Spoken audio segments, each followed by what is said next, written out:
nécessaire. Bien, puisque nous sommes au complet, je propose de commencer la séance du Conseil commun de ce jour. Je dois juste excuser pour le convenu plus l'absence de la présidente du CPS, mais qui est remplacée par Nicole Pounen, qui fait office de présidente en fonction. Elle est ici au Conseil avec voix consultative et non avec voix délibérative, puisqu'elle est membre du Conseil. Merci de sa présence et j'excuse donc chez vous Julie, Ismaël, Christophe et Florence. C'est ça. Merci. Voilà. Bien, vous avez reçu les informations concernant le tableau du personnel. Je suppose qu'il n'y a pas de remarques. Non. Point 1. Approbation du procès verbal de la séance du 25 septembre 2025. Est-ce qu'il y a des questions ou des remarques par rapport au procès verbal? Non. Je mets le point au vote. Qui est pour? Je vous remercie. Point suivant, c'est la fabrique d'église de Mortier, le budget 2026, approbation. Est-ce qu'il y a des questions ou des remarques par rapport à ce point? On a eu une réponse, pas de souci. Qui est pour? Je vous remercie. Point suivant, crédit urgent, ratification. Alors, dans le cadre, un petit mot évidemment par rapport à certains points qui sont en crédit urgent. Vous savez que nous avons été malheureusement victimes d'un vol dans la nuit du 17 au 18 septembre, où l'entièreté du matériel de deux hommes ont été emportés par des personnes mal intentionnées. Donc il a fallu évidemment procéder à l'acquisition en urgence du matériel, puisque sinon nos hommes étaient clairement en chômage technique, puisqu'ils ne savaient plus rien faire. Donc nous avons dû en urgence procéder à l'acquisition de certains biens, mais notamment comme ce n'était pas budgétisé, puisqu'on ne savait pas à l'avance qu'on allait avoir un vol, on a dépassé évidemment un petit peu le crédit qui était disponible, et par conséquent, aujourd'hui, on vous demande la ratification de décision qu'on a prise au collège, de réaugmenter évidemment ce crédit la modification budgétaire qui va suivre. C'est la raison pour laquelle le premier point de ratification des crédits urgents concerne l'acquisition de matériel pour le service voirie pour un montant de 3 416,80 €. Est-ce que vous êtes d'accord de ratifier? Est-ce qu'il y a des questions, des remarques? Pas de question. Non. Qui est pour la ratification? Je vous remercie. Le point suivant ne concerne pas le vol, mais concerne le remplacement de la mini-pelle, puisque nous avions une mini-pelle qui était défectueuse. Il a fallu procéder à l'acquisition de celle-ci, mais le crédit n'était pas tout à fait suffisant, donc il a fallu procéder à une augmentation, mais puisque le service en avait besoin, on a procédé à un crédit urgent. Donc ici, je vous demande la ratification pour un montant de 39 138,66 €. Est-ce qu'il y a des questions ou des remarques par rapport à ce point? Non, c'est très clair. Qui est pour? Je vous remercie. Le point suivant concerne le vol avec, cette fois-ci, l'acquisition de matériel pour le service espace vert pour un montant de 20 650,44 €. Est-ce qu'il y a des remarques ou des questions? Qui est pour? Je vous remercie. Point suivant, c'est aussi à la suite du vol où on nous a pris la pilonneuse. Donc on vous demande la ratification pour un montant de 2297,79 €. Qui est pour? Je vous remercie. Et alors, pour l'acquisition de matériel pour les ateliers mécaniques et soudure, pour un montant de 12 186,85 €, qui est pour? Je vous remercie. Le dernier crédit urgent dont je demande la ratification, c'est une tuile qui nous est tombée dessus, puisque l'entrepreneur qui vient remplir les citernes du bloc E a estimé qu'il fallait les remplacer et qu'il ne voulait plus mettre de mazout dans la citerne. Vous comprenez bien que dans le bloc E, il y a des personnes qui y vivent, donc on ne peut pas laisser cette situation dans la que la modification budgétaire revienne de la tutelle, puisqu'une fois qu'il n'y aura plus de mazout dans la citerne, il y aura plus de chauffage. Et donc ça, évidemment, on ne sait pas quand ça arrivera. Donc on a procédé au remplacement des citernes pour pouvoir mettre tout ça en ordre. C'est un montant de 24 476,83 € dont nous vous demandons la ratification. Est-ce qu'il y a des questions par rapport à ce point? Il y a la réponse. Qui est pour? Je vous remercie. Bien, nous arrivons maintenant au niveau, on va arriver évidemment sur les taxes. Alors, nous vivons évidemment dans une période un peu compliquée. Je crois qu'il n'y a pas une journée où on ne lit pas dans la presse que plusieurs communes augmentent des taxes ou créent de nouvelles taxes. Vous avez vu dans la presse également qu'en ce qui concerne la Tradel a augmenté sa facture. Donc, ce qui veut dire qu'en ce qui concerne le taux, la couverture du taux de vérité en ce qui nous concerne ici, si nous laissions la situation en l'état, nous étions à 88% du montant du coût vérité. Or, on ne peut être qu'entre 95 et 110%, ce qui veut dire que ce n'était pas, on n'avait pas d'autre choix que de devoir augmenter de toute façon. Ce que nous vous proposons ici, c'est d'arriver à une couverture de 100%. Alors, pourquoi arriver à 100%? Parce que, par exemple, si on reste à 88%, c'est 120 000 € qui est à charge de la collectivité. Nous estimons qu'on doit arriver à 0 €, donc chacun paye ses taxes. C'est un peu le principe que vous aviez initié lorsque vous étiez à la majorité, c'est le pollueur-payeur. Donc ici, chacun a une taxe socle qu'il va devoir supporter, et puis à côté de ça, il y a les kilos supplémentaires, évidemment, qu'on a aussi un petit peu augmenté. Donc ici, on va procéder en plusieurs étapes. Comme vous le savez, on a d'abord statué sur le taux, et puis ensuite, nous statuerons sur le montant et le règlement. Donc voilà la position qui est la nôtre. Je ne sais pas si vous avez à cet égard des remarques ou des questions. Pour le taux de couverture, c'est un choix concret. En effet, vous êtes dans la fourchette de 95-110. Pour nous, ce qui est important, c'est plutôt la manière dont la taxe s'orchestre derrière. Donc, a priori, sur le point 4, on n'a pas de remarque particulière sur le choix de 100% de taux de couverture. Je vous remercie. D'autres remarques ou questions? Non. Qui est pour? Je vous remercie. Nous arrivons pour suivre la modification budgétaire ordinaire et extraordinaire numéro 2. Et je laisse la parole à l'échelle des finances et du budget. Merci, Monsieur le Président. Je pense que, comme c'était de tradition, cette époque-ci, c'est la modification budgétaire pour remettre les choses dans le contexte avec des adaptations qui sont nécessaires pour continuer à fonctionner, en sachant qu'évidemment, on est quasi à la fin de l'année, donc le temps que ça revienne de la tutelle, c'est vraiment des choses obligatoires et stratégiques qui sont adaptées.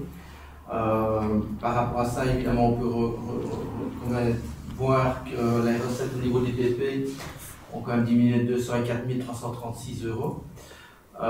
Nous avons quand même demandé à ce qu'au niveau du bloc E, les locations soient plus régulières. Donc là, on a obtenu une somme de 10 000 € complémentaires quand même dans le budget. Par contre, on a eu une bonne nouvelle, mais qui est un one-shot, c'est au niveau du service incendie, un remboursement ou un non-paiement de 328 000 €. Mais on sait très bien qu'on est dans une période difficile et que les zones de secours, à terme, c'est prévu que ce soit la province qui prenne en charge, mais le rythme est encore à déterminer. Et en fonction de ça, on a quand même fait une provision de 120 000 €. Et également, nous avons fait le nécessaire au niveau une provision au niveau de la zone de police, puisqu'on sait que là aussi, il va falloir adapter. Je ne sais pas si vous voulez qu'on aborde quelque chose en particulier ou si vous avez déjà eu des réponses quand vous êtes allé à la commune. Je pense que vous avez eu l'occasion de rencontrer la directrice générale et la directrice financière. Donc voilà, je suis à disposition pour répondre. Ok, on fait ordinaire, extraordinaire. Peut-être tu veux commenter l'extraordinaire aussi ou... Non, vas-y. Non, mais je ne sais pas si tu veux. On va commencer par l'ordinaire.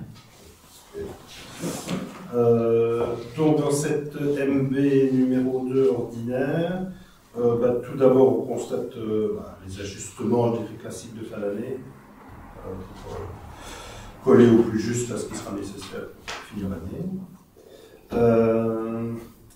On se réjouit de voir revenir les budgets pour les prises en charge des précomptes immobiliers des 4 salles privées, et on voulait, ajustement pour une des 3, pardon, non, les 4, excusez-moi, j'ai mal lu. J'ai une explication. Donc les 4 précomptes immobiliers des salles privées. Petite question, est-ce que vous avez reçu les demandes pour ces 4-là? J'ai une prévision de les recevoir probablement d'ici fin d'année. Donc évidemment, on était pour dès le départ, on l'avait demandé déjà à l'initial, donc forcément ça c'est très bien. Donc tu viens en parlant des rentrées des locations immobilières, donc c'est ordinaire, pour tu parlais d'avoir des rentrées peut-être plus régulières, je n'ai pas compris le cas. On s'était rendu compte, en effet, on a bien discuté quand Florence était au niveau de la gestion des bâtiments et Arnaud, qu'il y avait toute une série d'appartements au niveau du bloc E qui n'étaient pas loués. Et donc en fonction de ça, il y a des recettes complémentaires puisque les appartements ont été, et les studios ont été loués au cours de l'année et donc en conséquence le montant des locations est plus élevé que ce qui avait été budgétisé début d'année. Oui, donc tu voulais dire un objectif de louer au maximum. Voilà. C'est le mot régulier. Juste par rapport aux logements qui étaient inoccupés, mais il y avait des logements qui avaient été dégradés, qui nécessitaient une intervention de nos services, voire des interventions externes. Et c'est vrai qu'il y avait des logements qui n'étaient pas disponibles à la location parce qu'ils avaient été dégradés. Ouais, c'est ça, c'est pour ça qu'on a refait les aménagements et que les investissements ont été faits et remettre en état. Tout ça au niveau des logements, nous devrons toujours communiquer, Florence et moi, avec vous. C'est vrai, je confirme. Donc sur les locations immobilières, en effet, on est à maintenant un montant ajusté après MB2 de 425 000 €. C'est un montant qui est quasi 95% les locations casernes. Et donc on peut vraiment souligner que ce montant fait du bien à l'ordinaire et que d'autant plus, c'est l'occasion de souligner aussi qu'il correspond il compense les charges des prêts de la caserne. C'est vraiment une bonne chose d'avoir ces locations qui sont effectives. Sinon, en commentaire, oui, on est à l'ordinaire, mais on voyait apparaître 10 000 € supplémentaires pour les fournitures c'était quoi? Pour les décos de Noël, c'est ça? On nous a dit que c'était pour des décos de Noël, et 10 000 € en plus sur les fournitures fêtes et cérémonies. C'est-à-dire qu'il y a un poste budgétaire qui est 20 500. Qui est augmenté d'une valeur de 10 000, en sachant qu'il reste encore une somme disponible et que si on doit faire en effet des investissements au niveau de l'aménagement, au niveau des ronds-points, Oui. il y a également dans ce poste budgétaire-là toute une série de dépenses qui sont prévues pour des manifestations qui doivent encore avoir lieu d'ici fin d'année. Donc on a préféré par sécurité, en ne sachant pas ce que ça allait donner comme marché, augmenter la somme de 10 000 € par sécurité pour pouvoir assurer l'ensemble des manifestations et des réceptions et en effet avoir des nouvelles lumières éventuellement. Déco. Il faudra évaluer si c'est pas un peu superflu, en fonction de la situation, dans ces périodes difficiles, comme vous disiez. Oui, c'est des choix. Oui, c'est des choix. Ça, j'en ai parlé. On n'a pas d'autres commentaires sur l'ordinaire, on parle de l'extraordinaire. Oui. Je te laisse. Donc là, il y a des adaptations avec la mise en activité des bâtiments communaux. On a augmenté le montant à 110 000 €. Toute une série d'interventions qui ont dû avoir lieu dans certains bâtiments communaux qu'il a fallu prendre en charge, dont certains qu'on vient de discuter. Et donc, en fonction de ça, le montant était insuffisant et donc on a adapté. Au niveau du PIC PIMACI, on a 2 lignes budgétaires dans l'extraordinaire pour bien distinguer les dossiers. Celui de Julien Guizen, qui est en phase de finalisation avant de pouvoir démarrer la procédure de travaux. Et alors il y a le dossier rue Sévlette, où là on a en effet adapté pour bien distinguer les 2 dossiers. Ensuite, on a parlé tout à l'heure du véhicule de service travaux mini-pelle, remplacement d'une pelle maçonnerie. Donc là, c'est en fonction des obligations et de l'envie de moderniser et de continuer à travailler avec les services travaux. On monte à 55 000 €. Et alors les 50 000 outillages, ben, on en a parlé tout à l'heure, donc il y a une partie qui est prise en charge à l'ordinaire pour le vol et une partie à l'extraordinaire. Le parcours Vita, on avait en départ un montant, on a augmenté de 5 000 pour être certain d'être dans les cordes au niveau de l'attribution du marché. 30 000 en tout. 10 000. Oui, 10 000, pardon. 30 000 en tout. 30 000 en tout. Voilà. Et l'adaptation pour cette modification. Donc, sur l'extraordinaire, il n'y a pas d'éléments extraordinaires, il y a du nécessaire pour évidemment avec les vols malheureusement. Le reste c'est de l'ajustement, donc voilà. On n'a pas de commentaires particuliers, je pense.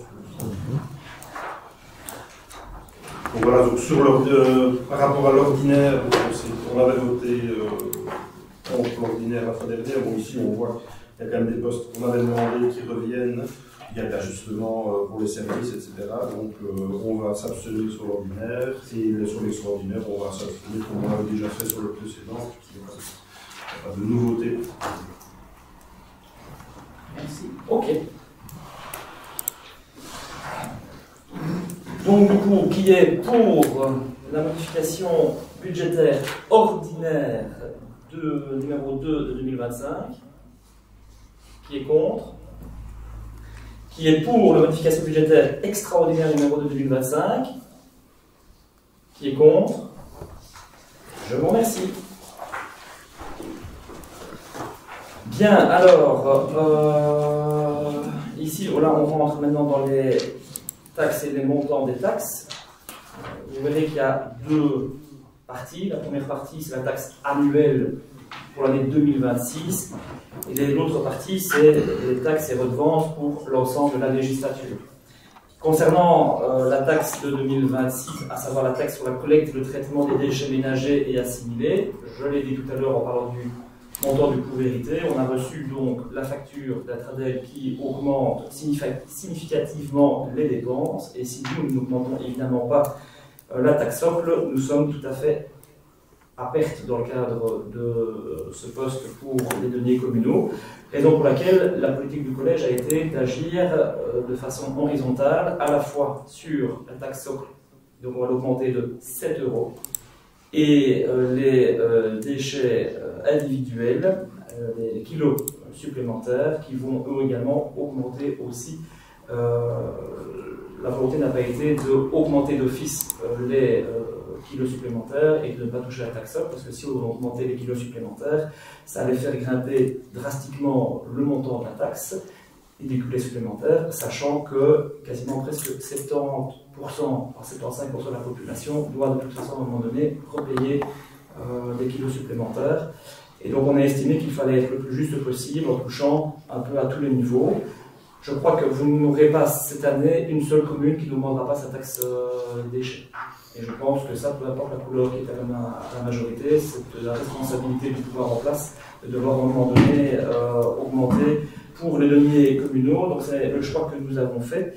Le reste ne change pas. Donc les kilos verts, on va dire ça comme ça, les organiques restent à 10 centimes, ça ne change pas. Le nombre de kilos de la taxe socle ne change pas, donc on reste à 50 kilos pour les déchets résiduels et 30 kilos pour les organiques. Et le nombre de levées ne change pas non plus. Donc ici, c'est juste le montant de la taxe forfaitaire qui augmente avec également les kilos supplémentaires. Voilà, est-ce qu'il y a des remarques? Je pense que oui, puisque tu as dit que c'était la manière qui... Voilà, c'est ça. Donc c'est bien de ça qu'on veut parler, c'est la manière d'augmenter les choses. N'oublie pas que la taxe ne doit absolument pas augmenter. Et ici, donc, ce qu'on constate, c'est qu'on a une augmentation sur le socle, sur la partie variable, qui est plus liée évidemment au kilo qu'on produit au-delà du forfait du nombre de kilos inclus dans la taxe socle. On constate également qu'il y a que l'augmentation touche aussi les ménages vulnérables, qui est à 50 € et qui ont aussi les 7 € en plus. Nous, la manière dont on l'a toujours géré, c'était on ne touchait pas aux deux. Donc, pendant 4 ans, on a fait une diminution de la taxe socle et puis on la maintenait. Ici, on serait resté, nous, sur le maintien de la taxe socle et de faire, y compris pour les ménages vulnérables, et de manière à préserver tout le monde, et puis alors que l'augmentation porte sur le kilo essentiellement, pour ceux qui produisent des kilos. C'est clair que ça représente des gens, mais c'est encore plus dans l'esprit du pollueur-payeur. Donc on n'est pas pour toucher aux trois éléments, le socle pour les vulnérables et les kilos. Ça, c'est la première remarque qu'ils ont fait. Et alors, la deuxième chose, c'était, il n'y a rien à changer dans les nombres de kilos qui sont compris. Alors, on voit les deux lignes, donc 500 kilos de déchets résiduels et 300 pour les milieux d'accueil, donc les activités de garde d'enfants. Plusieurs fois, vous aviez dit qu'il fallait essayer de faire quelque chose pour les aider. Bon, on constate ici que c'est inchangé, il n'y a pas d'effort qui est fait pour peut-être inclure dans plus de kilos, enfin, proposer quelque chose, peut-être, au moins que vous ayez d'autres idées, mais on aurait peut-être pu essayer de faire quelque chose au niveau des milieux d'accueil là-bas. Donc voilà, c'est les deux éléments qui nous embêtent dans la manière dont cette taxe évolue. Donc, évidemment, pas pour. Voilà. Merci. Alors, c'est vrai que je n'ai pas précisé par rapport au montant réduit de la taxe pour les personnes qui ont quelques difficultés. Ça a été également un choix qui a été fait, puisque tous les montants, que ce soit les indemnités mutuelles ou que ce soit les revenus d'intégration sociaux, sont indexés à un moment donné. Sauf, si, ils sont indexés. Si, ils sont indexés. Mais ils sont indexés à un moment donné. Sauf que ici la taxe n'a, elle, jamais été indexée. Et donc, à un moment donné, il nous semblait juste pour tout le monde, tout le monde est soumis de la même manière à cette taxe, donc il semblait normal. Alors, il y a toujours un taux réduit. Le taux réduit est toujours bien présent. Donc, il y a toujours un geste qui est fait pour les ménages en difficulté. Mais nous avons estimé qu'il était opportun que tout le monde supporte de la même manière l'augmentation de la taxe. C'est un choix. C'est un choix. C'est le nôtre. Et nous estimons que c'est la manière la plus juste pour l'ensemble des contribuables. Par rapport au milieu d'accueil, c'est effectivement vrai que nous avons, par le passé, mis ce point sur la table. C'est un point sur lequel nous entendons évidemment travailler encore, sauf qu'ici, avec la facture Atradel qui est venue drastiquement changer la donne, on ne voulait pas faire trop de changements, sachant que ceux-ci sont déjà importants, mais on aura encore d'autres modifications dans le futur par rapport à certains éléments. Donc voilà, c'est en cours. Ok, on en prend. S'il n'y a pas d'autres questions ou remarques, je mets le point au vote qui est pour la taxe sur la collecte et le traitement des déchets ménagers et assimilés pour l'exercice 2026. Qui est contre? Je vous remercie. Nous avons ici évidemment le pendant, puisqu'il y a les rues où le camion sait aller et les rues où le camion ne sait pas aller. Pour ces rues-là, c'est évidemment des sachets qui sont prévus. Même chose, la même philosophie. Nous avons appliqué une augmentation qui correspond de façon proportionnelle à l'augmentation de la taxe socle pour les containers. Donc on passe de 2 à 2,60 € pour les 60 litres déchets ménagers. Pour les 30 litres déchets ménagers, on passe de 1 à 1,30 €. Et pour les organiques, là, ça ne change pas. Comme les 10 centimes ne changent pas pour les containers, ça ne change pas non plus pour les déchets organiques. Voilà. Est-ce qu'il y a des questions ou des remarques par rapport à cela? Pas de remarques particulières.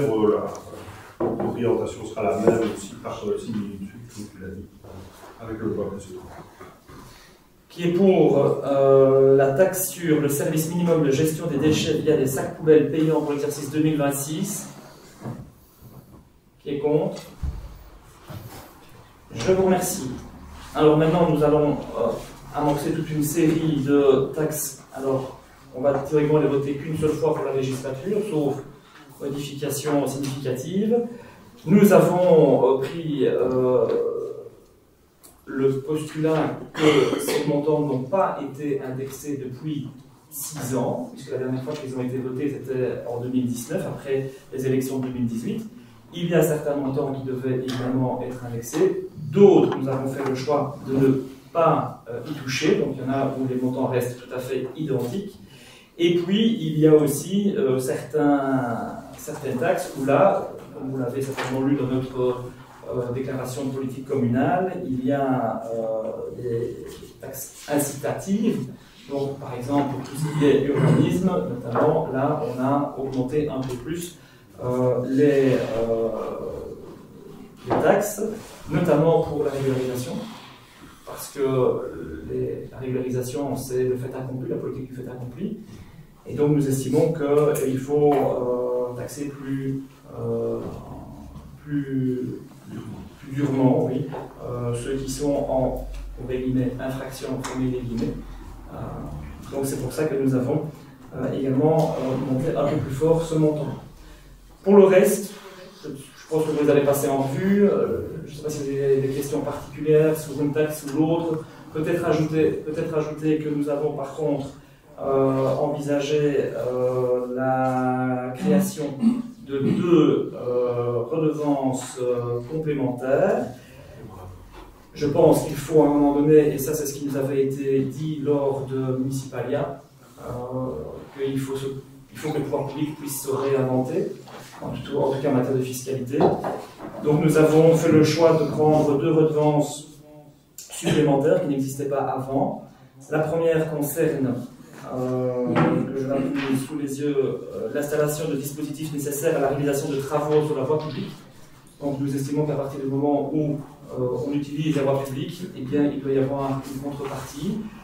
Je prends le cas par exemple de quelqu'un qui, ça a été un cas qui s'est avéré, quelqu'un qui a demandé la fermeture d'une rue pour pouvoir mettre un échafaudage parce qu'il doit refaire sa voirie, effectivement, sa toiture, pardon.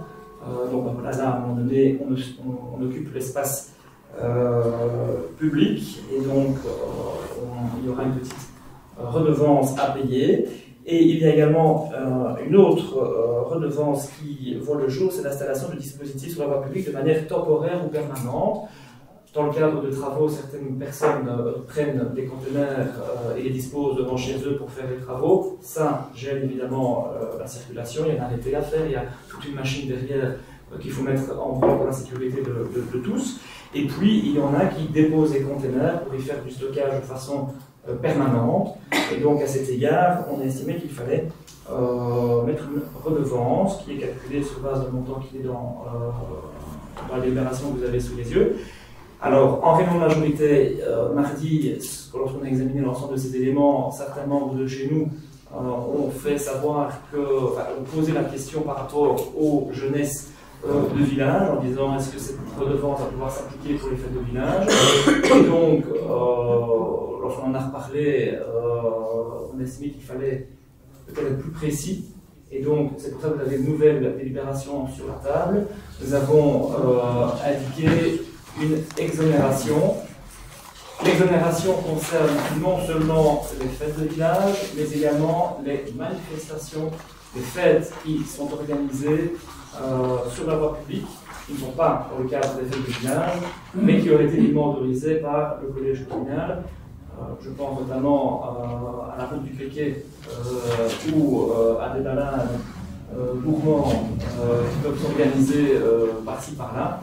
Ça fait partie de ces éléments, donc c'est là évidemment il est évident qu'ils ne sont pas exonérés. Ça semblait peut-être pas assez clair à la première lecture, donc on a préféré que ce soit bien clair pour tout le monde et que ça ne soit pas sujet à interprétation, donc c'est pour ça que vous avez une nouvelle version sur la table. Voilà, je pense que j'ai fait le tour. Peut-être aussi dire, et je donnerai la parole à Arnaud, dire que par rapport au matériel communal, il y a des montants qui ont été adaptés parce que le coût de la vie augmente et c'est vrai également pour les matériaux. Donc le prix qui avait été mis par exemple pour un chapiteau dans la redevance il y a 6 ans, si on doit procéder au remplacement du chapiteau demain, c'était tout le même prix. Et donc, on a voulu adapter certains montants. On a également incorporé des choses, du matériel qui n'était pas du tout prévu dans l'ancienne réglementation, puisqu'il y a du nouveau matériel maintenant, notamment en ce qui concerne les gobelets réutilisables. Donc maintenant, il y a tous ces éléments qui sont prévus dans le cadre de la redevance. Alors, je rappelle que ça reste gratuit. Hein, c'est si on le casse, qu'il faut évidemment, au détérieur, qu'il faut le payer. Donc je précise ces éléments-là. Et alors, on a également ajouté ce qui n'existait pas auparavant auprès des chapelles électriques, les câbles, également pour les chapelles. Voilà, en gros, je pense que j'ai fait le tour à la grosse louche des taxes, mais je suis évidemment disposé à répondre aux questions plus précises ou ponctuelles que vous auriez.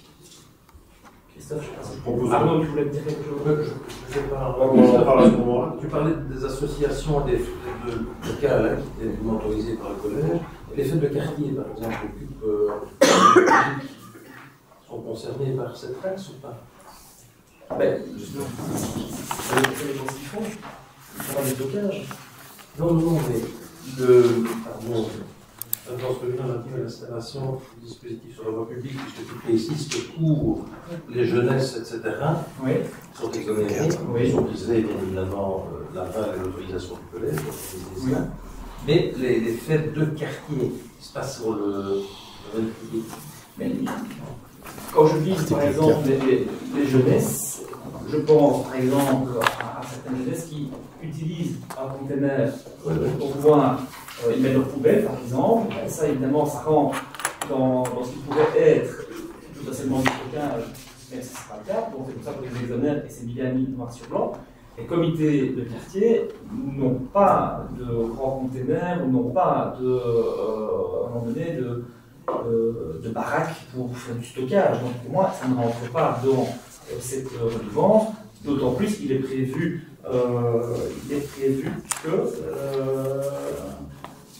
on a remis en considérant que le dispositif placé par les associations dans les cadres de fêtes locales ou des manifestations publiques ne sont pas concernés, puisque d'une part, il s'agit de manifestations d'intérêt général qui contribuent à la vie associative des villages, au maintien du tissu social, et que d'autre part, il ne s'agit pas de dispositif de stockage au sens strict du terme. Donc je pense que ça répond à ta question. Ici, les comités de quartier répondent à une question de lien social, et donc il est tout à fait évident qu'ils sont exonérés.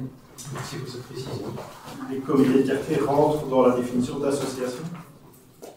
Oui. On n'a pas défini Il quelque n'y a part pas l'association. de personnalité juridique, c'est pas juridique. Ok, d'accord. Prenez la question. Par le terme travaux sur la voie publique, de manière générale, j'ai bien compris l'histoire de l'échafaudage, des installations permanentes, mais j'ai, par exemple, C'est pas des travaux publics, c'est des travaux. j'ai Travaux sur la voie. un voisin qui va faire élaguer 2-3 arbres derrière chez lui, il y a celui qui vient faire l'élaguage, il vient avec un conteneur pour y mettre ses déchets, etc. Ça prend une demi-journée, est-ce que c'est considéré comme... Oui. Voilà. Ça c'est taxé. Enfin, c'est dans la voie, pardon. Parce que donc, il y a beaucoup de gens qui... le principe d'une redevance, c'est parce qu'il y a un service derrière. Hein, par exemple, pourquoi est-ce qu'on paye le permis d'urbanisme? Parce que derrière, il y a un service qui travaille. On monte le dossier, on instruit, et donc il y a un travail administratif qui est derrière. Par rapport au point que tu soulèves, il y a aussi un travail, puisqu'il y a une personne qui fait une demande pour pouvoir déposer un conteneur sur la voie publique pour des travaux. Et donc, du coup, il y a un travail qui est fait derrière par le service travaux qui doit rédiger une ordonnance de police ou un arrêté du bourgmestre pour pouvoir, à un moment donné, répondre à la demande. Donc, la redevance couvre le C'est service. l'entrepreneur qui doit venir faire la demande à la commune pour déposer son conteneur nécessaire, parce que le citoyen lui-même... C'est déjà le cas aujourd'hui. Parce que comme il faut un arrêté ou un ordonnance de Je police, vois beaucoup il y a une de demande qui est conteneurs faite. dans les rues, le temps d'élaguer la haie... Alors, c'est complètement illégal s'ils le font sans autorisation. Oui, là, j'ai dit pas Donc ici, c'est... Les personnes devront avoir le réflexe de penser à ce que ça risque d'impacter le délai d'intervention des entrepreneurs. Mais ça devrait déjà être le cas aujourd'hui. Je crois qu'il n'y a pas beaucoup qui le savent. Quand on occupe l'espace public, il y a des voiries, il y a de la circulation, il y a des signalisations à faire pour la sécurité des usagers. Donc, c'est tous des éléments auxquels il faut évidemment penser. Donc, c'est clair que M. Tout le monde ne peut pas mettre un conteneur comme ça sur la voie publique. Parce que je connais le cas d'une personne qui a eu une fuite de mazout dans sa cave. Et il y a pendant une paire d'heures, je vais dire, un gros camion qui est venu pour pomper tout le mazout, etc. qui a empêché la circulation. Mais je n'ai vu aucune barrière ou aucun arrêté communal disant que... C'est du temporaire, ça. Oui, mais la même chose pour la gare. Oui, mais un conteneur, comme il a dit, avec un arrêté, etc. C'est autre chose. Le camion, il occupe, à mon avis, il occupe ce genre d'application-là. Mais le problème pour les lagages, c'est pareil, ça prend une demi-journée, je veux dire, on abat 2-3 gros arbres, il passe à 1000 litres pour faire des déchets. On met le camion, on ne met pas nécessairement un conteneur, ça va dans la benne. Souvent c'est la benne ou c'est une remorque, donc ça ne rentre pas dans ce cas de figure-là. Pour ce genre de travaux-là, il faut à chaque fois venir demander l'autorisation communale, arrêter, etc. Mais c'est déjà le cas. Ça devrait déjà être le cas pour tout le monde. À la ville de Liège, tu vas le faire. Oui, on n'est pas à Liège ici. Oui, mais en fait, je Le tram ne passe pas encore à Liège. Les sociétés. Il l'a fait, il l'a fait. Les sociétés qui travaillent dans différents endroits, elles savent amender les règlements, elles doivent appliquer pour être certaines dans les cordes. Ça m'étonnerait que le petit élagueur local ici soit au courant de cette disposition quand il s'agit de petits travaux de ce style-là. Je suppose que les professionnels sont au courant, puisque nous avons des demandes quotidiennes. Pas plus tard que ce matin, avant de venir, j'ai signé un arrêté en ce sens-là. Donc, c'est des demandes qui sont quotidiennes, et heureusement d'ailleurs, parce que s'ils ne font pas la demande, ils engagent leur responsabilité. S'il y a un accident qui se produit à un moment donné, c'est la personne qui engage sa responsabilité. Il y a que quand ils viennent, ils mettent de l'eau rouge et blanc, ou un triangle, etc. Mais ça, je n'ai jamais vu. C'est un camion, c'est un arrêté camion. communal sur une barrière ou sur un flot. Mais c'est pas parce que tu ne les vois pas affichés qu'il n'y a pas eu de demande. Peut-être aussi, d'accord. Enfin voilà, ça va être compliqué à mon avis pour vérifier ça, et je ne sais pas si les gens auront nécessairement le réflexe d'y penser. De toute façon, c'est une redevance, c'est une nouvelle redevance, donc à un moment donné, il faudra voir Je suppose que vous avez communiqué là-dessus. comment elle évolue. Donc, comme pour toute chose nouvelle, il y a une période d'adaptabilité et d'essai, donc on fera le point ultérieurement sur. D'accord. On fera le bilan, comme on dit. Christophe, tu avais d'autres remarques? J'en aurais, mais je crois qu'on peut les passer une à une, parce qu'il y en a qui n'ont pas de remarques. Tu veux qu'on les passe une à une? Ok. Là, on ne va pas les voter en masse. Non, mais J'aurais préféré faire ça dans la foulée, mais il n'y a pas de problème. On va prendre ça une par une.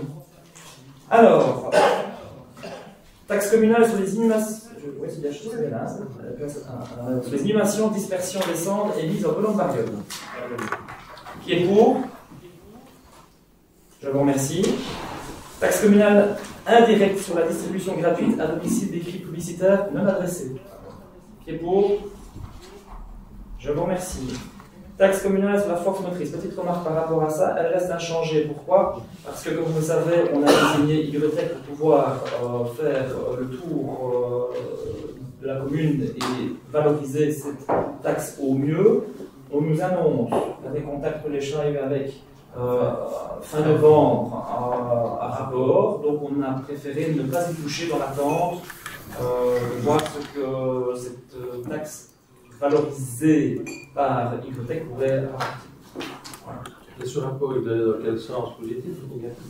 Le rapport, on n'a pas le temps, puisque on avait dit que c'est fin novembre, on aura le rapport définitif. Vous réévaluerez l'année prochaine, en fonction de là. Ok, pas de remarques. Qui est pour? Je vous remercie. Taxe communale sur les immeubles bâtis, inoccupés et ou délabrés. Donc ça c'est conforme à la circulaire régionale. Tout à fait. Pas de souci. Qui est pour? Je vous remercie. Taxe communale sur les panneaux publicitaires fixes et mobiles. Qui est pour? Je vous remercie. On passe maintenant aux redevances pour l'ensemble de la législature, année 2026 à 2031. Redevance communale sur l'accueil extrascolaire pendant les congés scolaires qui restent inchangés. Qui est pour? Je vous remercie. La redevance communale sur la recharge de véhicules électriques à une borne communale. Qui est pour? Je vous remercie. Redevance communale pour la participation en concept en cause pour mon bien-être. Oui, donc là on constate qu'elle passe de 20 à 25 euros. On disait dans le cadre de la promotion du sport et du sport pour tous, surtout que ça valait pas mal de la laisser au montant où elle était. Donc on n'est pas pour l'augmentation. D'accord. Nous ici c'est une indexation. Il faut savoir que depuis qu'Arnaud a repris ce concept, il l'a fortement boosté. Donc il y a des animateurs supplémentaires, il y a des groupes supplémentaires, donc ça demande un travail un peu plus important. Il a revisité le concept du jogging D'ailleurs, j'espère que vous viendrez courir. Hein, donc, il y a 5 et 10 km. C'est le 23 novembre.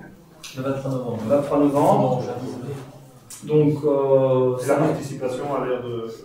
Oui. Ça prend. Oui, il y a beaucoup de participants. Il y a un groupe trail qui a été créé et il y a énormément de...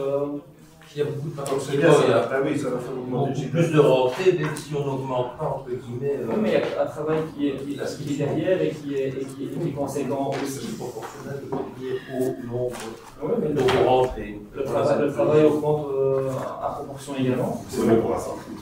On aurait pu reposer ça une fois en ayant vu après, en ayant vu les faits, et de voir. Mais bon, voilà, c'est notre avis. Nous, on proposait de laisser ça. D'accord. Bien. Donc, qui est pour? Qui est contre?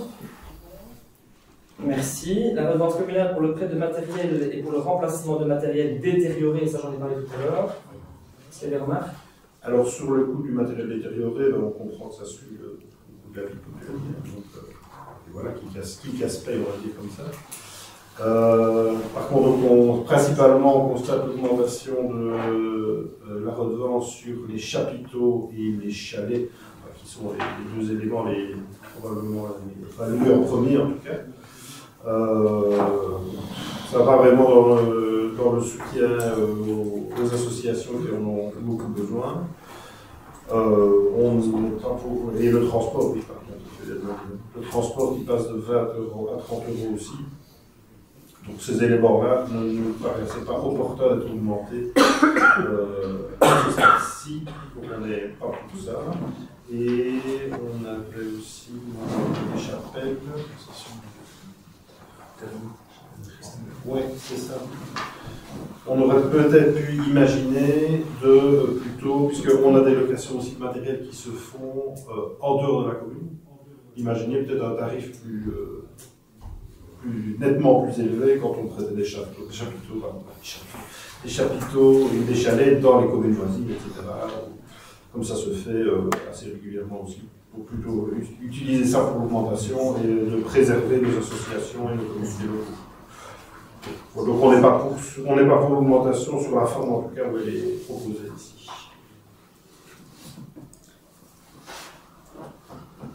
T'as fini? Oui.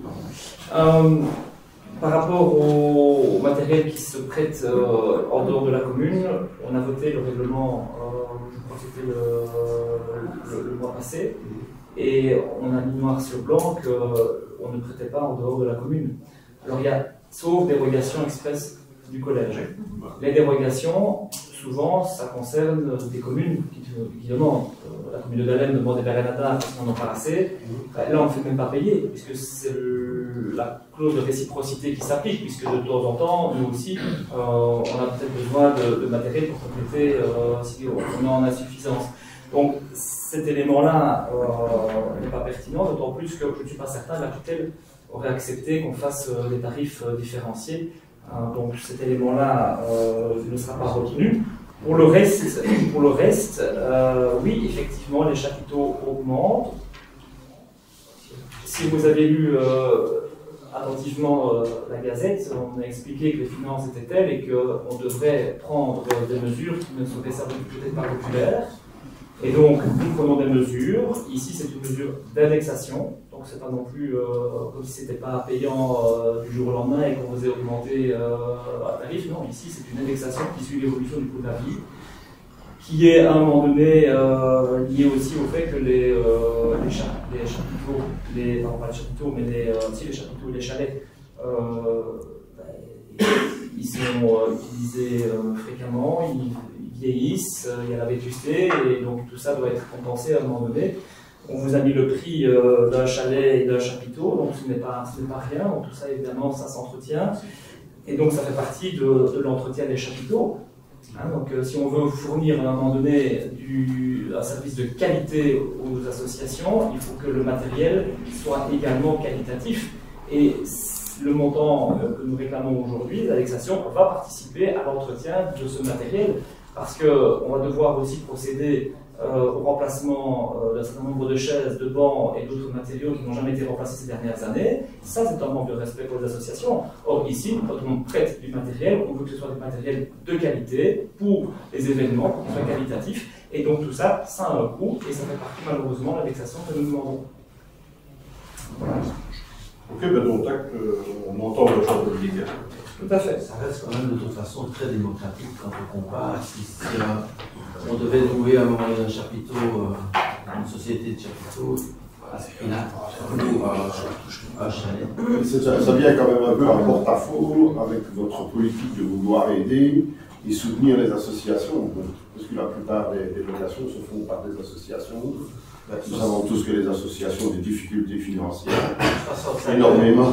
65 € pour un chapiteau. Oui, d'accord, mais bon, je ne dis pas que. Je comprends bien les indexations, les remplacements. En cas de dégâts, je suis d'accord de faire payer le tarif plein. Mais ici, c'est un soutien. C'était, enfin, je suppose que ce sera toujours un soutien déguisé aux organisations et aux associations. Voilà. C'est un choix. Voilà. Oui, mais vous le montant est ce qu'il est, mais les finances sont ce qu'elles sont. Donc à un moment donné, il faut aussi se rendre compte que peut-être le fait d'être arrivé avec un endettement pour le solidaire, il faut redresser la barre. S'il vous plaît. Mais maintenant, René, je te rassure, le soutien aux associations se fait via différentes formes. Et je pense que les échos que nous avons pour le moment vont dans le bon sens, puisque les échos que nous avons des associations sont tout à fait positives et nous continuons à travailler main dans la main avec elles. Et je pense, comme Serge a dit, que 65 € pour un chapiteau, ça reste encore très démocratique par rapport au prix du marché. Voilà. D'accord. Bien, qui est pour? Qui est contre? Je vous remercie. Redevance communale sur la délivrance et la recherche de documents et de renseignements administratifs. Est-ce qu'il y a des remarques? On l'a bien analysé lors de notre visite à la commune. On a eu toutes les réponses. Pas de remarques. Ok. Qui est pour? Je vous remercie. La redevance communale sur la collecte et le traitement des encombrants. Pas loin. Pas de remarques. Qui est pour? Je vous remercie. La redevance communale sur le droit de place et la consommation d'électricité sur les marchés hebdomadaires communaux. Ok. Qui est pour? Je vous remercie. La redevance communale sur l'occupation du domaine public et la consommation d'électricité pour les commerces ambulants, cette fois. Qui est pour? Pardon, c'est les Non, on a eu les explications. Qui est pour? Je vous remercie. Redevance communale sur l'inscription et l'utilisation des services des bibliothèques communales. Même chose, on a eu les explications. Et tu vas être content, là il y a une diminution par contre.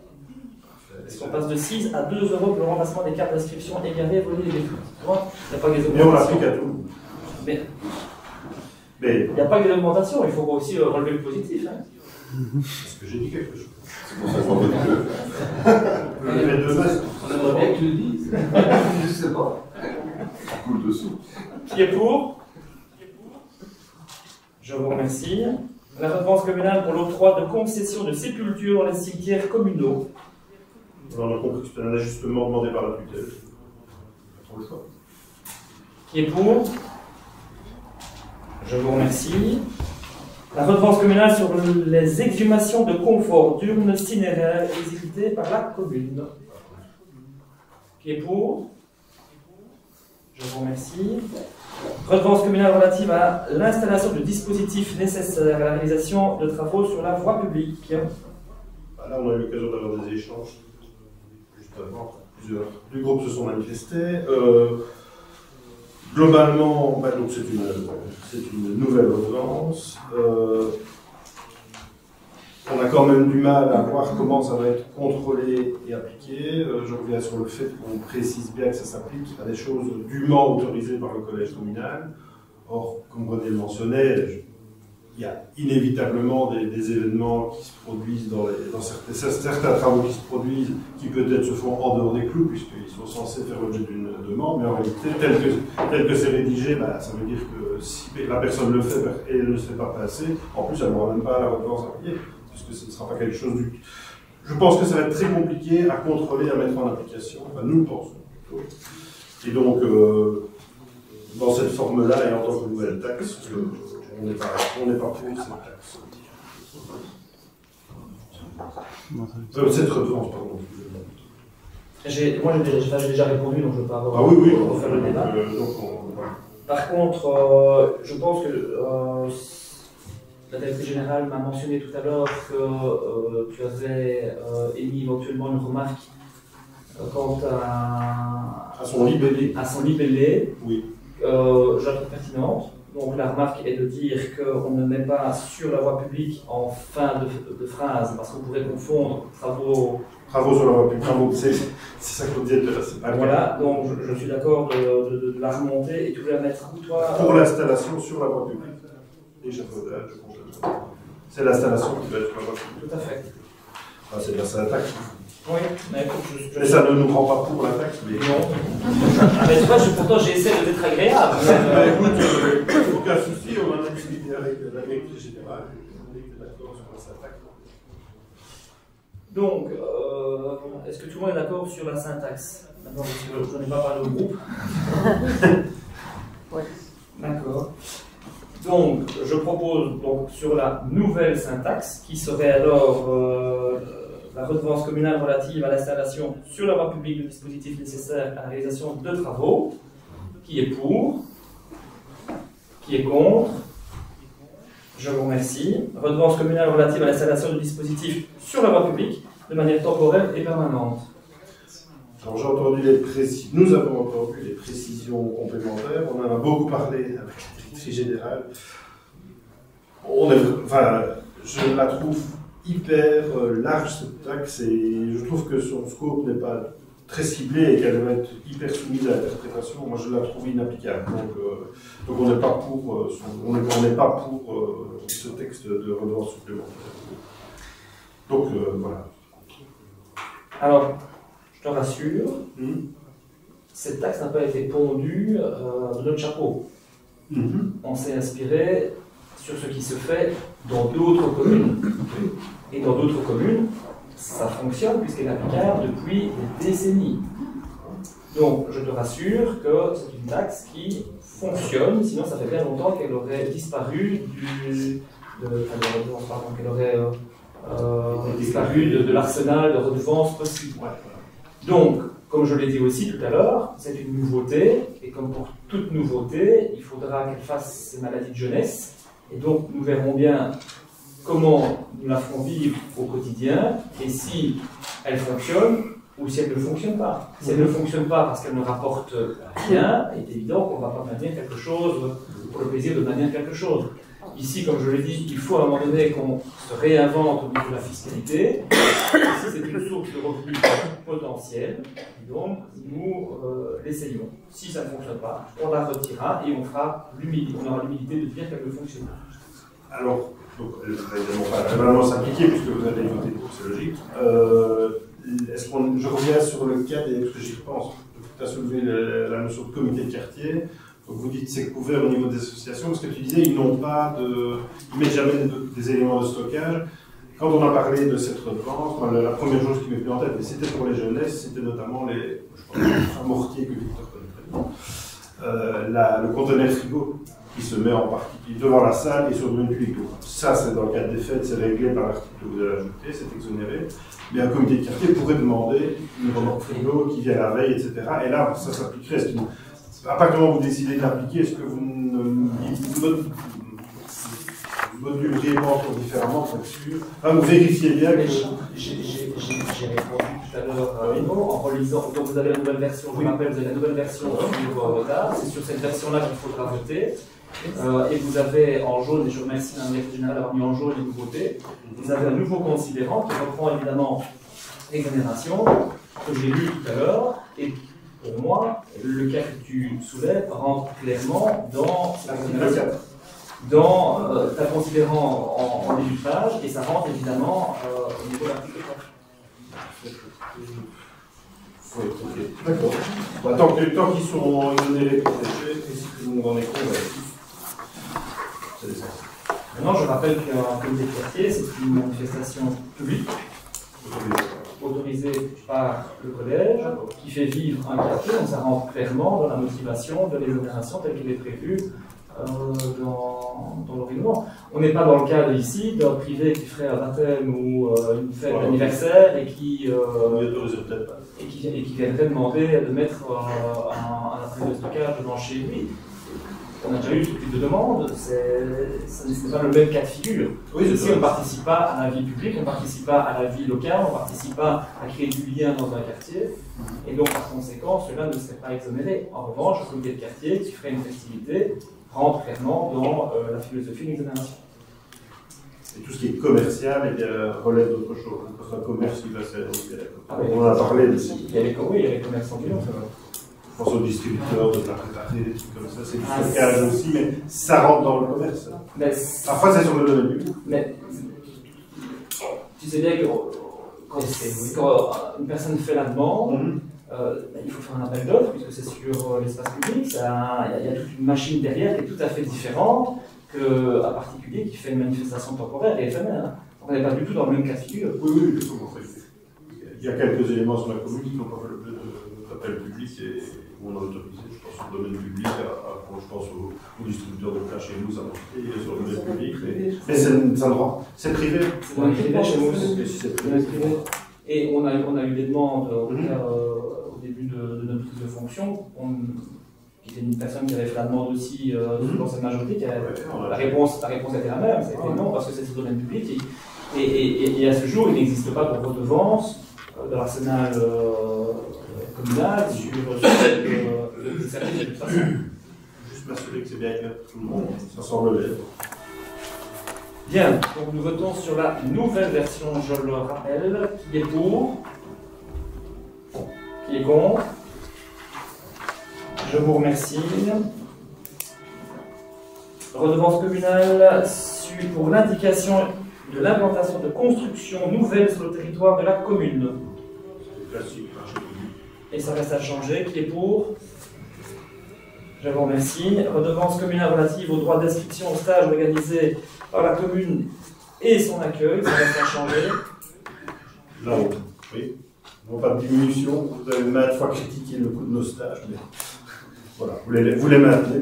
On les maintient. Donc, évidemment, on n'a pas de remarque particulière, mais on vous le souligne.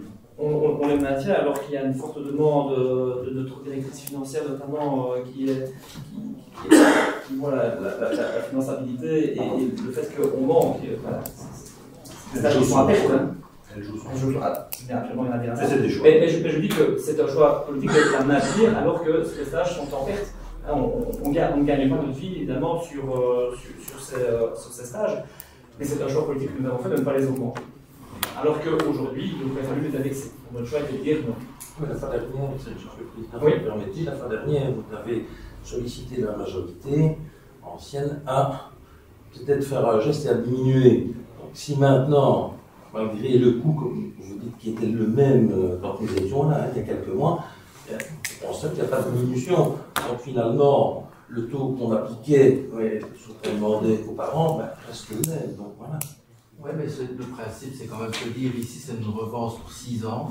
Sur 6 ans, l'indexation des salaires et l'indexation du coût de la vie, on n'a pas l'intention de revenir dans un an, dans 2 ans, en disant zut, on a été trop court. Et donc, clairement, c'est la volonté d'avoir un prix qui est valable pour les 6 prochaines années. Oui, vous pourriez. Mais comme on est dans une situation où on veut résorber nos dettes, automatiquement, il faut adapter ça. Donc voilà, on est cohérent. Et la dernière fois, on avait voté contre l'augmentation que vous avez faite. Bien, qui est pour? Qui est contre? Pardon. Vous l'entendez au 8-15, j'avais trouvé la page. Donc je suis toujours sur la redevance communale relative au droit d'inscription au stage organisé par la commune et son accueil. Qui est pour? Je vous remercie. 8-16. redevance communale sur les actes requis par le Code d'été et le décret du 6 février 2014 sur la voirie communale, qui reste inchangé. Qui est pour? Je vous remercie. Nous terminons ici l'aspect des redevances et des taxes pour ce mois-ci. Il y aura les principales le mois prochain. Alors, point suivant, les subsides. Nous mettons au vote 2 subsides. Le premier subside concerne le club L'Avenir de Saint-Remy qui a demandé un petit coup de pouce pour l'acquisition de matériel pour faire de la gymnastique. Nous proposons 700 € en chèque commerce. Est-ce qu'il y a des questions ou des remarques? Les réponses. Les éléments étaient fous. Qui est pour? Je vous remercie. Le deuxième subside, décidément, il y a beaucoup pour Saint-Remy ce mois-ci, mais Saint-Remy, la jeunesse de Saint-Remy a fêté son 160e anniversaire, et comme le prévoit le règlement, un montant en tout cas en chèque commerce de 250 € leur est gracieusement offert. Est-ce qu'il y a des remarques ou des questions par rapport à... Non. Non. Qui est pour? Je vous remercie. Alors, ici, ça concerne le dernier aspect de la taxe sur les immondices, le règlement communal relatif aux primes dans le cadre de la taxe sur la collecte et le traitement des déchets ménagers et assimilés. Ça ne change pas par rapport au règlement des années précédentes. Est-ce qu'il y a des questions, des remarques? Je vous dis que ça ne change pas. Qui est pour? Je vous remercie. Point suivant, contrat Rivière-Meuse-Aval. Donc vous savez que nous faisons partie de cette ASBL qui s'occupe de nos cours d'eau, en tout cas à la bonne santé de nos cours d'eau. Pour pouvoir mener à bien les exigences de cette adhésion à cette ASBL, il faut adopter un programme d'action 2026-2028. C'est celui que nous vous proposons de confirmer. Le collège a arrêté en tout cas une liste de points non exhaustive de 18 points. Je vous fais grâce de la lecture, je suppose que vous avez préparé votre conseil communal. Nous vous demandons de confirmer la décision que nous avons prise le 18 août 2025. Est-ce qu'il y a des questions ou des remarques par rapport au programme d'action? Je vous remercie. Qui est pour? Merci. Et nous arrivons au conseil communal consultatif des aînés, avec la désignation des membres effectifs et suppléants. Et pour ce point, je laisse la parole à l'échelle des seniors. Merci, Monsieur le Président. Donc, comme vous pouvez le voir, il y a une liste avec des membres effectifs et une liste avec des membres suppléants. Donc, si vous me le permettez, on va les évoquer ensemble. Donc, il y a Monsieur Jean Fréneux de Sèvres, Madame Rose-Marie Franzen de Mortier, Madame Paul Grégoire de Saint-Remy, Monsieur François Outers de Housse, Madame Christiane Leridan de Barchon, Monsieur Éric Michaud de Trembleur, Madame Françoise Reis de Sèvres, Monsieur Jacques Rossus de Bleuny, Madame Anne-Catherine Servet de Saint-Remy et Madame Hélène Struzy de Mortier. La liste que je viens ici d'évoquer sont en réalité les membres effectifs du CCCA. On passe maintenant aux membres suppléants du CCCA. Donc il y a Monsieur Jean-Paul Adam de Bleuny, Madame Marie-Louise Brenkers de Sèvres, Madame Valdina Pouvelance Vachikaloupi de Bleuny, Monsieur Georges Jean de Bien de Housse et Monsieur René Lambert de Bleuny. Donc à l'aide d'un programme informatique suggéré par nos services, nous avons donc tiré au sort les candidatures que nous avions reçues. Donc voilà. Alors on a... Comment? Alors effectivement, il y a 2 personnes qui n'ont pas été retenues malheureusement suite à ce tirage au sort. Donc nous effectivement, on devait s'assurer de veiller à la parité homme-femme et à la représentation de chaque village. Donc voilà, le tirage au sort a bien fait les choses. Donc, voilà. Je ne sais pas si vous avez éventuellement des questions. Donc, ce tirage au sort, et plus vous avez ajusté pour les villages, c'est ça que vous avez fait? On parle de, moi je connais pas les outils informatiques de tirage au sort. C'est ça, oui. En réalité, dans les candidatures que nous avons reçues, on avait 2 candidatures d'un village, donc par défaut, eux étaient automatiquement désignés. Et alors pour les autres, effectivement, on les a mis par village et il y a eu un tirage au sort. Ah oui, donc il y en a qui ont d'office été mis dans la liste. Il y en a 2 qui ont été mis, étant donné que c'était les 2 seules personnes de ces 2 villages. Donc voilà. On peut éventuellement savoir qui sont les 2 qui ne sont pas repris. Je ne sais pas si la liste est. Je le donne en huis clos. Oui, Clos. Je ne citerai pas les noms en séance publique. D'accord, ok. On n'a pas d'autres questions. Ok, parfait. Et que le suppléant devient titulaire à quelle occasion? Alors, comment fait-on pour choisir le suppléant? Il y a un ordre de suppléance comme au conseil communal? non, il n'y a pas d'ordre. C'est un nouveau tirage au sort. On pourrait éventuellement procéder à un nouveau tirage au sort, effectivement. Alors, comment est-ce qu'un suppléant pourrait devenir effectif suite à une démission Oui. ou déménagement? Voilà. C'est pour savoir la manière dont le suppléant, enfin le choix du suppléant, de la même manière que le. C'est ça, tout à fait. Tant qu'il y a une représentativité de chaque. Oui, ça automatiquement. Oui. Voilà. Dans les suppléants, je crois qu'il y en a 3 de Denis. Donc à un moment donné, imaginons, enfin, je ne sais pas moi, si c'est quelqu'un d'un autre village qui n'est plus représenté dans les effectifs, Oui. à un moment donné, je veux dire, on n'aura pas trop le choix. Alors, effectivement, si c'est Haute Bleuny, donc pour un exemple Je ici comprends de pas bien la Jacques logique. Rossus. Ce qu'on a retiré au début, mais dans les suppléants, ça fonctionne quand même, etc. Et si effectivement il y a Jacques Rossus de Bleuny qui viendrait à quitter, par exemple, ça me semble logique qu'on regarde parmi les candidats. Oui, si Et c'est des c'est suppléants la de personne Bleuny. de Trembleur. Si c'est la personne de Trembleur, c'est pas. Tu vois, alors, on n'a pas prévu ces cas de figure-là, Il c'est y a ça un que je veux suppléant dire. de Trembleur. Non, ici, il n'y a pas de suppléant de Mais oui, oui, Le roi dans les deux. Peut-être dans les deux, ils sont pas effectivement, ici, il repris. n'y a pas de suppléant de. Enfin, là. Mais c'est en cours, ça peut être en cours de réflexion. Dans ceux qui sont pas pris, Si après, de on va Trembleur, prendre. il n'y a personne, ben, c'est vrai que moi, ça nous semble logique qu'il Bah oui, y c'est a ça. des gens, que chaque village soit vraiment représenté. Donc voilà, on n'est pas dans le cas. Non, Maintenant, non. si ça l'est, effectivement. Non, si je puis me permettre, non, mais nous avons la chance d'avoir en fait voté un règlement. Ah oui, Et je vous renvoie au règlement, parce que toutes vos questions se trouvent dans le règlement. Donc, vous avez le règlement qui prévoit le mode de composition, les démissions et ce qui s'ensuit après les démissions et comment on doit faire. Tout ça est prévu dans le règlement au niveau de la constitution de l'Oriane. Donc, il n'y a pas d'inquiétude à avoir. Tout a été bien prévu, bien pensé, et donc l'application se fera.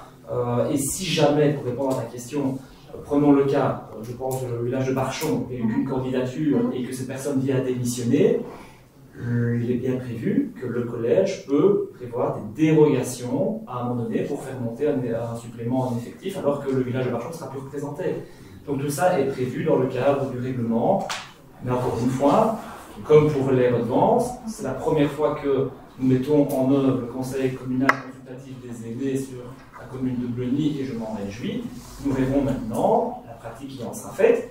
Vous savez, parce que c'est dans le règlement, que maintenant que nous allons arrêter la liste des candidats effectifs et suppléants, une réunion va s'en suivre, tout le monde va être convoqué. Ils vont en leur sein désigner un président, vice-président, secrétaire et tout ce qui s'ensuit, et que là après, ils seront quasiment autonomes au niveau de la gestion, et c'est eux qui fixeront leur timing, leur mode opératoire, avec la présence éventuelle de l'échevin des seniors et ou de l'environnement, je pense, l'égalité des chances, pardon, qui sera là pour répondre aux questions de l'administration. Vous pourriez voir par rapport à aux questions administratives et le lien avec la commune. Donc tout a été prévu. Donc ici nous arrêtons juste la liste qui, celle que nous vous présentons, correspond parfaitement au règlement puisqu'il y a à la fois une représentativité de chaque village et une représentativité des deux sexes. Il n'y a pas encore le non-genré. Mais c'est pas prévu dans le règlement? Non, il n'y a pas pensé. Ça c'est vrai, on a pensé à beaucoup de choses, mais on n'a pas encore pensé à ça. Avec un militaire en plus. Il n'y a pas eu de candidat qui s'est déclaré non-genré, donc c'est pas un problème. Comment? Il n'y a pas de candidat qui s'est déclaré non-genré. Ah voilà. Parce qu'il y a peut-être eu peur. Ah, peut-être, toi, On en reparle. Et Madame la Directrice Générale me fait. ton interprétation. Je dois faire un mea culpa, ce n'est pas le collège qui accorde la dérogation, mais bien le conseil communal qui accorde la dérogation. Ah, C'est excusez-moi. C'est dans le règlement. C'est dans le règlement. C'est dans le règlement. Que j'ai sous les yeux, parce que c'est l'article 10 et je l'ai lu. Donc je n'ai aucune excuse. Mais bon, voilà. Merci.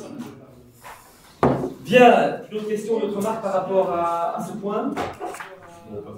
Non, nous pouvons donc arrêter la liste des candidats. Qui est pour? Je vous remercie, félicitations à eux et bon travail. Nous arrivons maintenant au marché public. Premier marché public que nous vous soumettons, ça concerne une camionnette pour le service des travaux. Alors, on a perdu une camionnette dans le vol, mais avant que celle-ci nous soit dérobée, on avait déjà entamé les démarches pour pouvoir acquérir une nouvelle camionnette, ce qui est d'ailleurs ce qui figure d'ailleurs dans le budget qui a été voté au sein de cette assemblée. Donc en réalité, ici, ça ne concernera celle qui a été volée, donc ça veut dire qu'il y aura peut-être potentiellement une deuxième camionnette qui reviendra dans le futur, pour pouvoir combler le cadre que nous souhaitions avoir au terme de notre flotte de véhicules. Et donc ici, la camionnette, ça concerne un marché public de 50 000 € TVA compris. Je ne sais pas si vous avez des compris, des questions, des remarques. On aura un antivol sur la camionnette.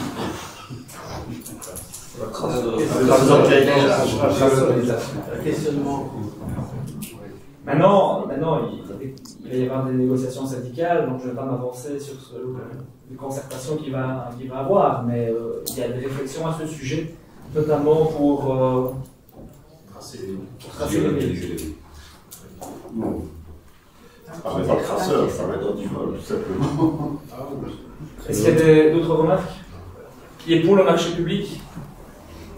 Je vous remercie. Deuxième marché public que nous soumettons à votre approbation, ça c'est pas une surprise puisque ça fait un moment qu'on en parle. Il a fallu préparer les conditions et le mode de passation du marché public. Ça concerne le schéma de développement communal que nous voulons faire et que, in fine, nous devons faire si nous ne voulons pas que ce soit le schéma de développement territorial de la région qui nous soit appliqué.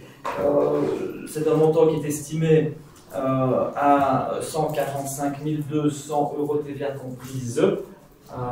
Et il y a la possibilité d'avoir d'ailleurs un subside de la région pour pouvoir combler une partie de cette somme, ce qui est fort aise. Donc nous vous proposons ici de passer ce marché public. Est-ce qu'il y a des questions ou des remarques? Je n'ai pas posé la question, mais c'est une procédure ouverte. Oui. Non.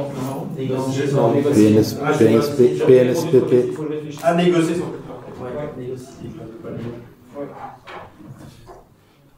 Qui est pour? Je vous remercie. Le point suivant concerne l'incorporation d'une emprise dans le domaine public. Donc, vous le savez, un permis d'urbanisation a été octroyé en date du 6 mai 2022, lequel prévoyait une emprise de 180 mètres carrés en faveur de la commune et à titre gratuit. Nous avons voté ce point, nous avons signé les actes qui allaient en ce sens, et donc aujourd'hui on arrive, c'est la queue du dossier, on arrive ici pour marquer l'accord sur l'incorporation dans le domaine public de cette emprise de 180,21 mètres carrés. Est-ce qu'il y a des questions, des remarques par rapport à ce dossier? C'est bien connu. Voilà. Qui est pour? Je vous remercie. Le point suivant concerne l'ASBL, groupe d'action locale Basse-Meuse, mieux connu sous le nom du GAL. Le GAL est une ASBL qui, vous le savez, œuvre sur l'ensemble de la Basse-Meuse, auquel nous sommes partie prenante.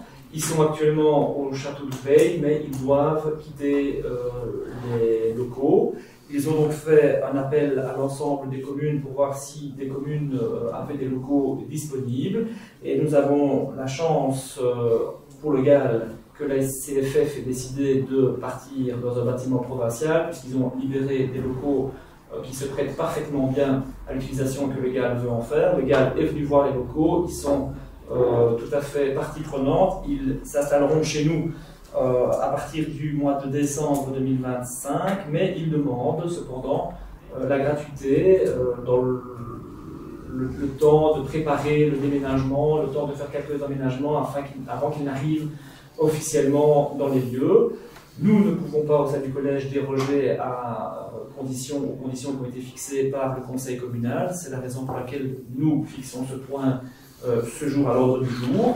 Nous sommes favorables à la gratuité qu'ils demandent parce que le GAL participe quand même au développement dans les communes semi-rurales comme les nôtres, qui font des projets, on leur connaît les triporteurs ici pour les maisons de repos.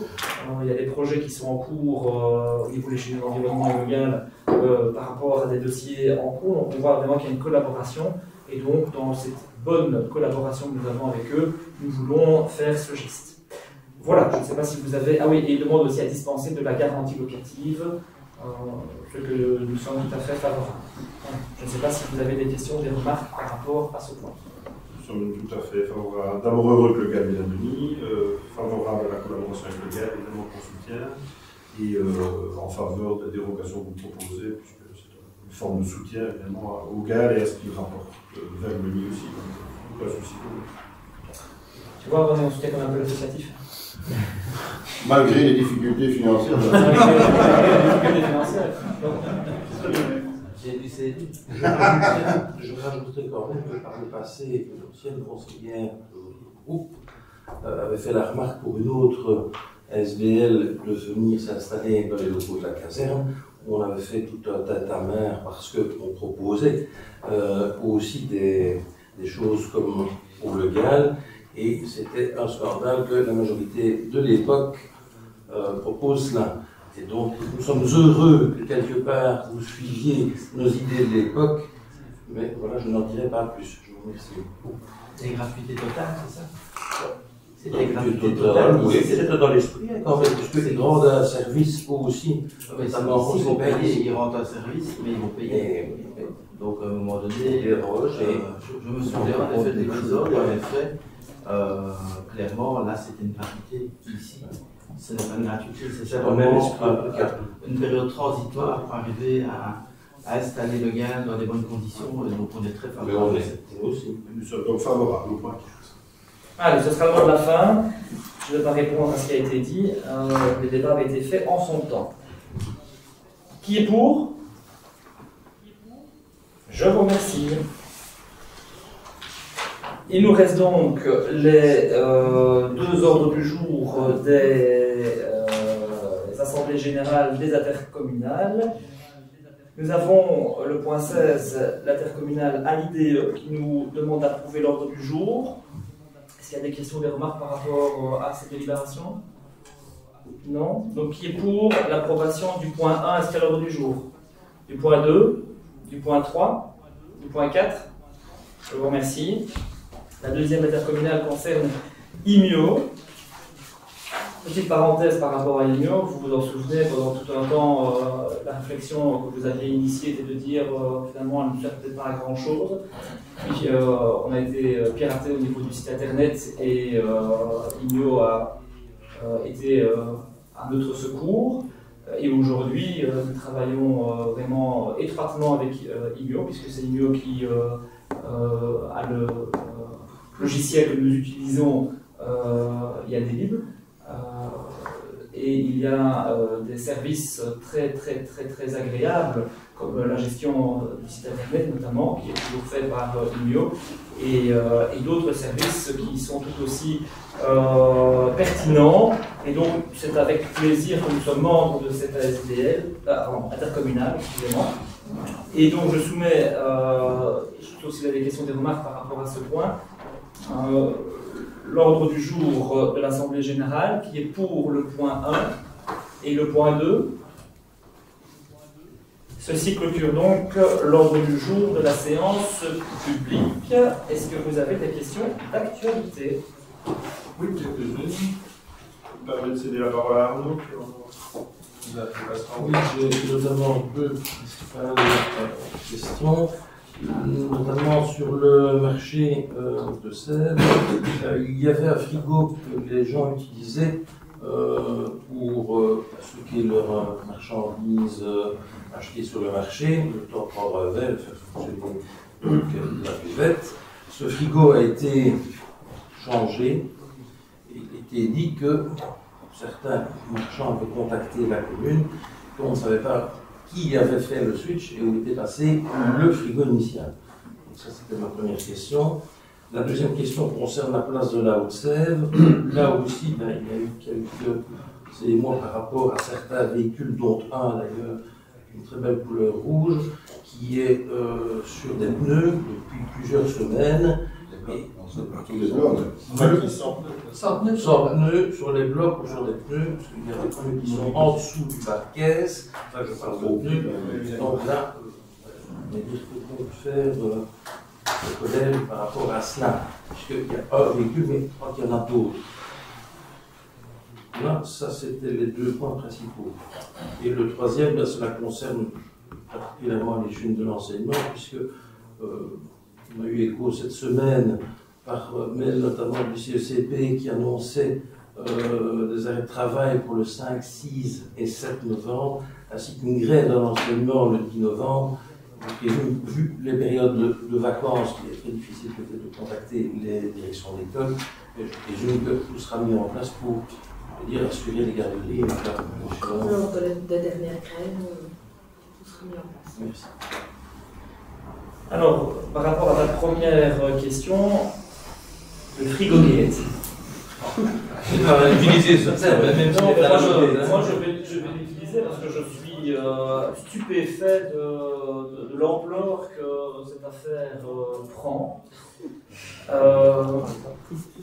Donc, pour rappel, vous aviez fait l'acquisition du frigo au moment où vous avez mis en place le frigo pour les produits locaux. Et c'est à ce moment-là que le frigo a été placé au sein de la halle, puisque c'était un des deux points de vente. Il y avait un deuxième, pas point de vente, pardon, de points de dépôt, de contact. Le deuxième était, si ma mémoire me sert, à Bleuny.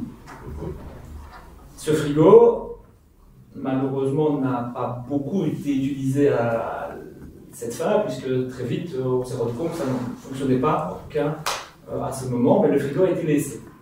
Le frigo sert aujourd'hui pour déposer des marchandises lorsque les badauds viennent, après leurs achats, boire un verre au sein du marché. Donc, l'utilisation qui est faite de ce frigo, une demi-journée par semaine. On s'est rendu compte que dans la salle des Amis de la Jeunesse de Mortier, il y avait un frigo qui était dans un moins bon état. Et pourtant, la salle est mise en location de façon très fréquente. Et donc, la demande a été faite pour switcher les deux frigos, ce qui a été accepté.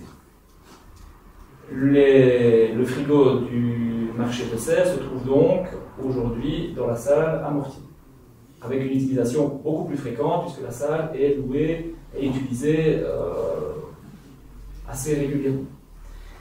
Ensuite, il y a l'état du frigo. Et je pense que les personnes ont été un peu surprises de l'état dans lequel le frigo se trouvait, puisque les grilles étaient rouillées. Je pense que... Et à Mortier, le frigo n'a pas changé, donc c'est la même chose pour les personnes qui louent la salle. Mais je pense que les personnes auront une belle surprise demain en allant au marché, puisqu'il y a de nouvelles grilles et le frigo a été entièrement renettoyé, et donc il est parfaitement prêt à l'utilisation. Fin de l'épisode. Merci pour ces explications. Deuxième point par rapport aux véhicules, bah oui, je les ai vus aussi. C'est toujours la difficulté. La police est contractée, la police doit intervenir parce que c'est eux qui vont devoir s'occuper des véhicules, donc engendrer les frais, etc. Donc ce qui veut dire que nous devons nous occuper des véhicules. Il y a un autre véhicule aussi d'ailleurs qui se trouve sur la place exacte. Donc ça veut dire qu'on doit nous les stocker quelque part, les conserver 6 mois, et après 6 mois, on peut seulement, si personne ne les a réclamés, les vendre, s'en débarrasser, mais on doit garder l'argent sur un compte pendant 5 ans. Donc c'est la procédure. Pour le moment, il n'y a pas 1000 places pour pouvoir stocker les véhicules. Donc ici, un véhicule qu'on stocke, qui se trouvait d'ailleurs au champ de Pio, en plein milieu de la voirie publique. Donc celui-là, on l'a enlevé, il est stocké à l'administration communale. Il va bientôt partir, et une fois que la place sera libérée, on en mettra un autre, et on fait au mieux, mais on n'a pas des places. C'est lequel que vous mettrez, celui de Marchon, celui de... Celui qui sera, dans un premier temps, le plus ennuyant pour les études. Je pense que les deux sont ennuyants. Oui, mais on fera par ordre de priorité. C'est pour la réponse. Et pour l'enseignement, je pense que Michel vous a répondu. D'autres questions? Monsieur le chef de groupe, d'autres questions? Non. Eh bien, s'il n'y a plus de questions ou de remarques, ceci clôture donc la séance publique. Je remercie le public nombreux d'être venus. Je vois qu'il y a la directrice financière dans le public, donc je la remercie pour son travail, notamment au égard de la modification budgétaire numéro 2 que nous avons présentée aujourd'hui, et ses services. Merci à vous.